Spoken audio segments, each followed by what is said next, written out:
Baik, assalamualaikum warahmatullahi wabarakatuh. Perkenalkan, nama saya Billy Daifa. Di sini saya akan memaparkan analisis laporan keuangan PT Allen Konsep Indonesia telah saya buat. Yang pertama terkait dengan profil dari perusahaan ini.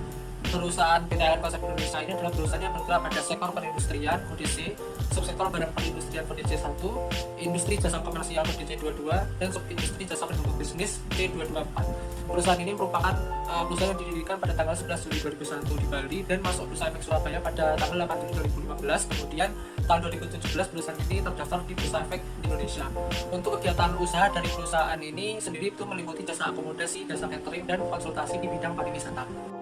Untuk analisis yang pertama, yaitu di sini analisis laporan keuangan auditan perusahaan terkait dengan aktivitas operasi perusahaan.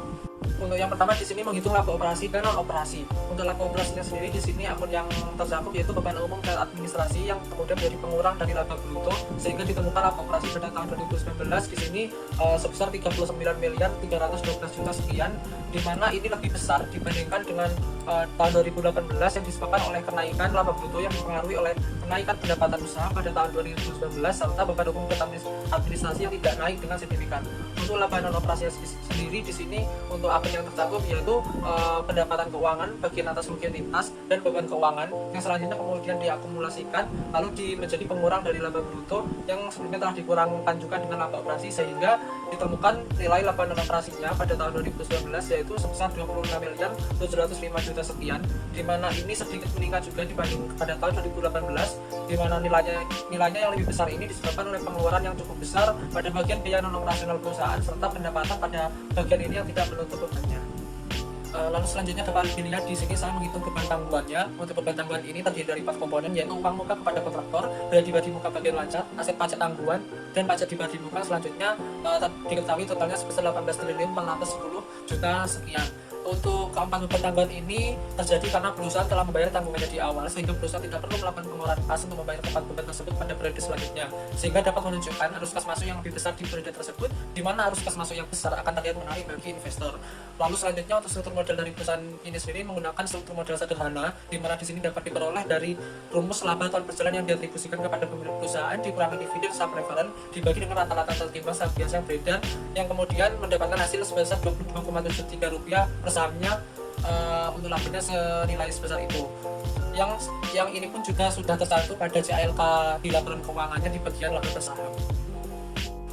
Lalu selanjutnya di sini dapat dilihat bahwa saya melakukan analisis balasil atas modal investasi dan analisis profitabilitas dari perusahaan PT Allen Konsep Indonesia. Untuk pertama di sini saya mencari analisis balasil atas aset operasi netonya atau RONOA-nya. Yaitu yang pertama di sini kita mencari NOPAT. Untuk NOPAT sendiri rumusnya yaitu penjualan dikurangkan operasi dikali 1 min beban pajak dibagi laba sebelum pajak. Adapun untuk beban operasinya di sini saya menggunakan PPB dan beban umum administrasi.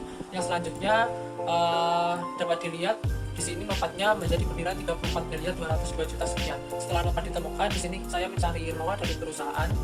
Di sini untuk NOA sendiri rumusnya aset operasi dikurangi liabilitas operasi. Untuk akun-akun yang tercakup pada aset operasi dan liabilitas operasi dapat dilihat di layar sekarang. Lalu setelah NOA ditemukan, kemudian kita mencari rata-rata aset operasi itu atau rata-rata NOA-nya dengan cara menjumlahkan NOA tahun 2018 di sini ditambah dengan NOA tahun 2019 kemudian dibagi menjadi 2 sehingga ditemukan rata-rata NOA-nya. Setelah rata-rata NOA ditemukan, baru kita bisa melihat NOA-nya di sini yaitu sebesar 0,075, di mana ini berarti bahwa pengembalian atas aset operasi neto perusahaan di sini tergolong cukup rendah, di mana perusahaan hanya dapat menghasilkan laba operasi sebesar Rp7.500 untuk setiap rata-rata penggunaan aset operasi neto sebesar Rp100.000. Hal ini disebabkan dua hal, yaitu pada perhitungan NOPAT diketahui bahwa penjualan hanya sedikit lebih tinggi dibandingkan dengan beban operasinya, serta pada perhitungan NOA aset operasi perusahaan diketahui juga jauh lebih besar daripada liabilitas operasi sehingga berpengaruh kepada membagi dari NOA sendiri menjadi lebih besar. Lalu selanjutnya untuk yang kedua atau poin B di sini kita menghitung imbal hasil atas ekuitas biasa atau ROE yang rumusnya yaitu laba neto dikurangi dividen saham preferen dibagi rata-rata ekuitas pemegang saham biasa. Untuk dividen saham preferen di sini bernilai 0 karena memang perusahaan tidak mempunyai saham preferen, dan untuk ekuitas pemegang saham rata-rata ekuitas pemegang saham biasa di sini dibagi 5 ini sesuai dengan jumlah dari pihak pemegang saham dari perusahaan PT Allen Konsep Indonesia. Yang selanjutnya setelah dilakukan perhitungan menghasilkan nilai ROE sebesar 0,0207 atau sebesar 2,07%. Yang ini berarti bahwa untuk ROE ini menunjukkan seberapa efisien penggunaan ekuitas perusahaan, dan hasil 2,07% tadi mengartikan bahwa setiap ekuitas pemegang saham biasa senilai Rp100.000 akan menghasilkan laba neto sebesar Rp2.700. Selanjutnya poin D. Di sini saya mengukur dan mendeskripsikan analisis imbal hasil atas modal yang diinvestasikan atau biasa disingkat dengan ROIC. ROIC di sini rumusnya yaitu laba neto dibagi dengan modal investasi. Untuk modal investasinya sendiri di sini dapat dilihat untuk rumusnya sendiri yaitu utang berbunga ditambah ekuitas pemegang saham. Untuk utang berbunganya di sini saya memakai hasil penjumlahan dari utang bank jangka pendek dari liabilitas jangka pendek perusahaan serta utang pinjaman via relasi dari liabilitas jangka panjang perusahaan, sehingga kemudian dapat ditemukan ROIC-nya di sini ada sebesar 0,206 atau 20,6%, yang berarti di sini bahwa setiap modal yang diinvestasikan oleh perusahaan misal dengan nilai sebesar Rp100.000 akan menghasilkan laba sebesar Rp20.600. Di sini semakin tinggi nilai ROIC maka akan semakin baik bagi perusahaan, dan tinggi atau rendahnya ROIC atau standar ROIC di sini dapat didasarkan pada perbandingan dengan ROIC dari perusahaan lain dengan sektor industri yang sama dengan PT ALM Konsep Indonesia, yang akan menghasilkan kesimpulan seberapa efektif modal perusahaan untuk menghasilkan laba jika dibandingkan dengan perusahaan lain di sektor industri yang sama. Berikutnya di sini kita melakukan analisis atas laporan keuangan auditan perusahaan PT ALM Konsep Indonesia terkait dengan arus kas perusahaannya. Untuk yang pertama di sini kita melakukan analisis common size dari laporan arus kas perusahaan dengan cara membagi seluruh komponen pada arus kas dari aktivitas operasi, aktivitas investasi, serta aktivitas pendanaan terhadap jumlah total penerimaan kas pada tahun tersebut, yang terdiri dari penerimaan pelanggan, penerimaan bunga dan lainnya, hasil penjualan aset tetap, hasil pelepasan investasi yang tersedia untuk dijual pada tahun 2018, lalu penerimaan utang, dan penurunan utang sewa pembiayaan. Yang kemudian selanjutnya hasilnya digunakan untuk membagi seluruh komponen dari laporan arus kas, kemudian dikalikan dengan 100%. Lalu dari hasil perhitungan ini dapat dilihat bahwa terjadi kenaikan nilai kas dan bank pada akhir tahun yang diikuti dengan kenaikan persentase common size-nya juga yang disebabkan oleh kenaikan nilai kas dan bank yang lebih tinggi daripada jumlah keseluruhan total kas masuk pada tahun 2018 dan 2019. Pada perhitungan tersebut juga diketahui bahwa sebagian besar aktivitas kas masuk dan keluar perusahaan berada di kegiatan operasional perusahaan, di mana penerimaan kas dari pelanggan dan pembayaran kas pemasok menjadi bagian terbesar dari keseluruhan komponen yang ada, dengan persentase common size masing-masing sebesar 97,23% dan 47,06%, diikuti oleh pembayaran karyawan dengan persentase common size sebesar 36,16% pada tahun 2019. Hal ini mengartikan bahwa aktivitas perusahaan di sini lebih berfokus kepada kegiatan operasional dibandingkan dengan aktivitas pendanaan dan investasi, dan jaraknya sangat jauh sekali seperti itu. Berikutnya di sini kita melakukan perhitungan rasionya. Untuk rasio yang pertama dihitung di sini adalah rasio arus kas bebas atau FCF, yang rumusnya yaitu utang berbunga ditambah ekuitas pemegang saham, yang kemudian menghasilkan nilai sebesar 176.212 juta sekian, di mana ini mengartikan bahwa masih terdapat kas dengan senilai tersebut setelah digunakan untuk kebutuhan seluruh pendanaan dan investasi. Jadi dengan adanya kas yang tersisa dan jumlahnya besar ini berarti baik bagi perusahaan karena masih memiliki kas yang selanjutnya dapat digunakan untuk membiayai biaya operasional pada periode selanjutnya. Lalu yang kedua di sini ada rasio kecukupan arus kas. Di sini rumusnya yaitu jumlah kas dari operasi selama 3 tahun dibagi jumlah pengeluaran modal, penambahan tersedia, dan dividen tunai selama 3 tahun. Yang kemudian selanjutnya mendapatkan hasil min 0,975.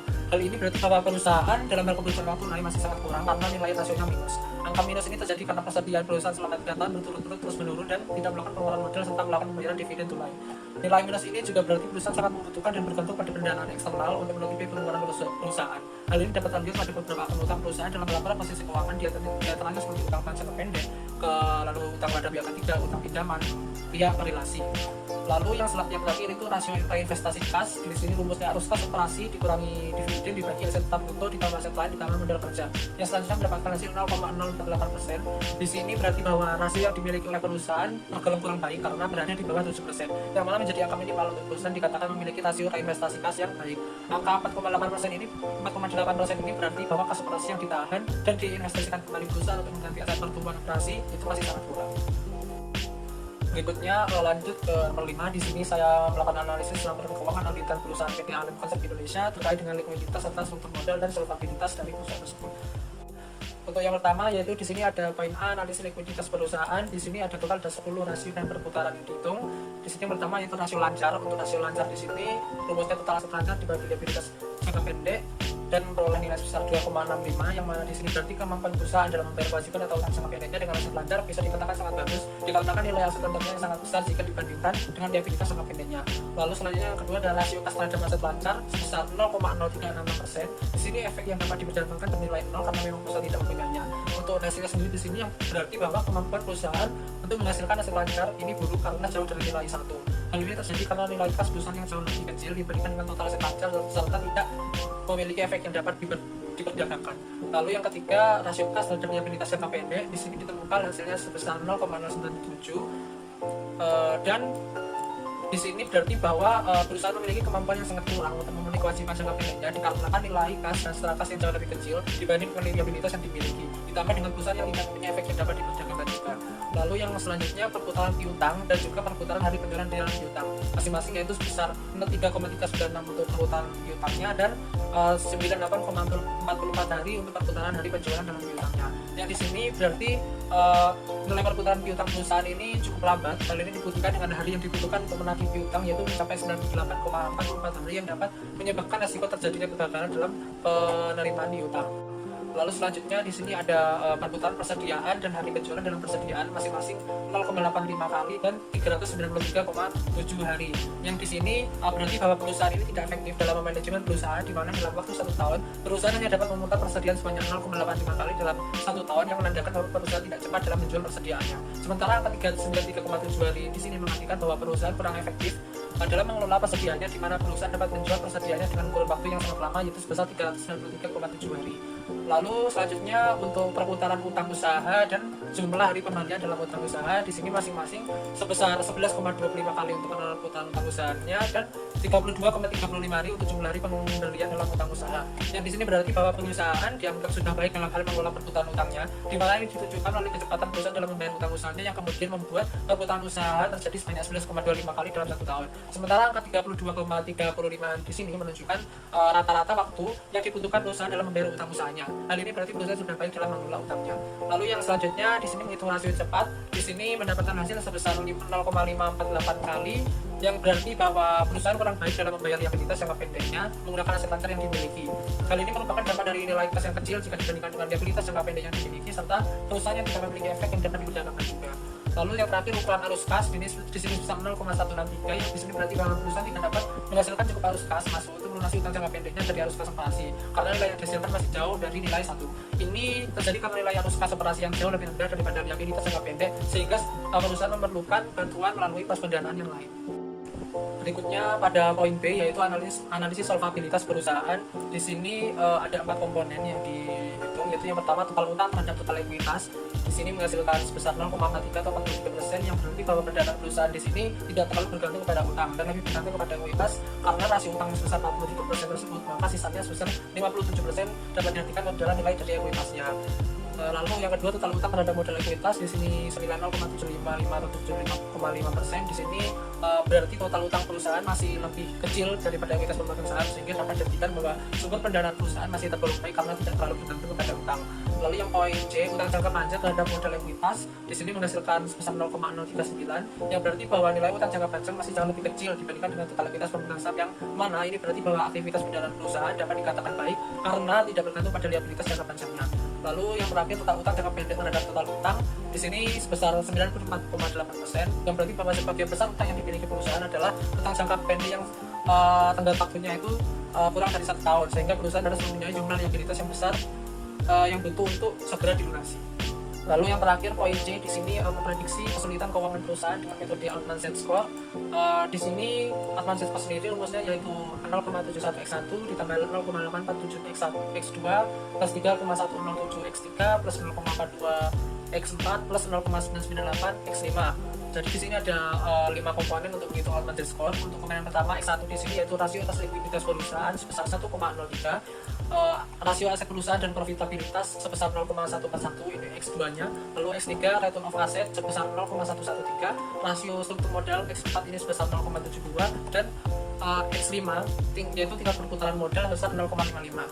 Nah, setelah itu kemudian baru dihitung untuk Altman Score-nya, akhirnya mendapatkan nilai sebesar 2,06. Yang artinya di sini bahwa kalau misalkan analisis skor ini angka skor di atas 2,9 ini menandakan bahwa kemungkinan kebangkrutan perusahaan dapat dikatakan rendah. Sementara sebaliknya hasil skor di bawah 1,2 ini berarti bahwa kemungkinan kebangkrutan perusahaan tinggi. Dan dari hasil perhitungan yang telah dilakukan ini menunjukkan bahwa PT Allianz Transaksi Indonesia di sini memiliki skor di angka 2,06 yang berarti bahwa perusahaan tidak mengalami ancaman kebangkrutan, tapi juga masih belum dapat dikatakan aman dari kebangkrutan juga.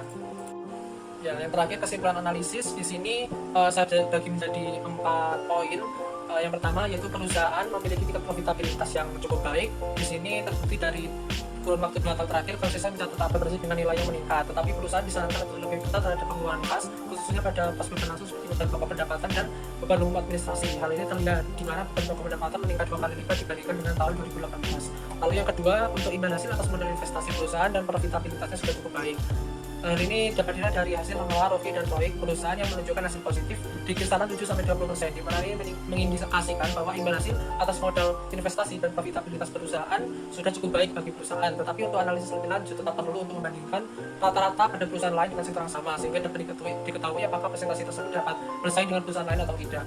Lalu yang ketiga, penerimaan dan pengeluaran kas perusahaan sangat dominan pada pos aktivitas operasi, sehingga ini kemudian disarankan kepada perusahaan untuk menambah aktivitas investasi dan pendanaan yang dapat menambah pemasukan kas, seperti misalnya yang dapat diperdagangkan tadi, di mana ini masih belum dimiliki oleh perusahaan pada periode ini. Terlalu terpusatnya penerimaan kas pada aktivitas operasi ini akan membuat perusahaan mengalami kesulitan keuangan ketika pemasukan dari aktivitas operasi merosot tajam. Lalu yang terakhir di sini perusahaan perlu lebih memperhatikan utang jangka pendek yang dimiliki.